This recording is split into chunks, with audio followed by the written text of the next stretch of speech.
Ngibusisiwe ngesibusiso sonke esicebisayo. Ngiyathela izithelo, ngiyanda, ngiyabusa, ngibusa phezu kwakho konke okudaliweyo, njengesithembiso uNkulunkulu anginikeza sona uma kudalwa umhlaba. Wathi umhlaba mangiwubuse ngiwunqobe. Ngibusa phezu kwemimoya yonke, ngibusa phezu kwamadimoni onke, ngibusa phezu kwemvelo yonke naphezu kwezilwane zonke. Ngiyabusa phezu kokuhluleka, ngiyabusa phezu kokuhlupheka, ngibusa phezu kokugula naphezu kwezifo zonke.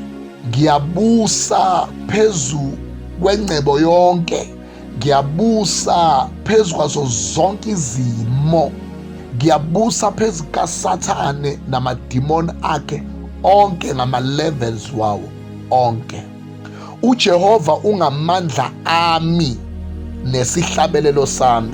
Ngilikhanda angisiwona umsila, ngifihliwe ngaphansi kwephiko lamandla ophezu konke. Ngingukulunga kukaNkulunkulu, ngingamandla kaNkulunkulu. UJehova uliqhawe lami, angiyukwesaba lutho. Udeka itafula phambi kwami ebusweni bezitha zami. Gcoba ikhanda lami ngamafutha, indebe yami iyachichima. Impela okuhle nomusa kuyangilandela, okuhle nomusa kuyangilandela. Ukuphila kuyangilandela, impumelelo iyangilandela, ukunqoba kuyangilandela, ukunyathela izinyoka nawofezela nawo wonke amandla esitha kuyangilandela. Ukubusa phezu kwakho konke kuyangilandela. Imali ingumngani wami nomhlobo wami, ingumfowethu nodadewethu. Ngiyayibiza la ikhona ingilandela. Ngiyibiza ngegama ngithi woza mali ize. Uma ngiyithuma la kufanele ngiyithume khona iye.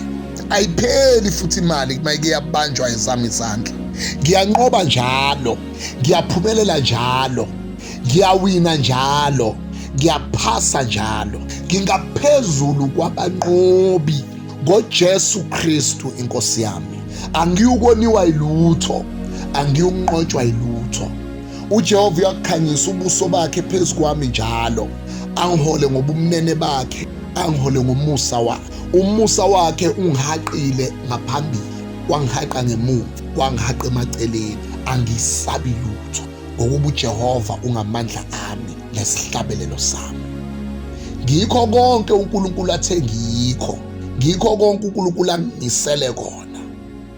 Zonke izibusiso uNkulunkulu angimisele zona kulomhlaba, asikho nesisodwa siyakuphutha. Ngiyakuphumelela kuzo zonke, nginqobe kukho konke. Akunamgoqo eyakuma phambi kwami, noSathane namadimoni akhe akayikuphumelela. Abantwana bami bayakukhula babe yiloku uNkulunkulu abakumisele kona. Abantwana bami bayakulalela izwi likaNkulunkulu. Abantwana bami bayakumkhonza uNkulunkulu imihla yonke yokuphila kwabo. Ngiyahlala kahle nezitha zami, ngihlale kahle nomakhelwane, ngiyakuhlala kahle ezweni, ngiphumelele, ngidle okuhle konke wezwe uNkulunkulu angimisele kona. Konke lokhu ngiyikho ngoKristu Jesu inkosi yami. Amen.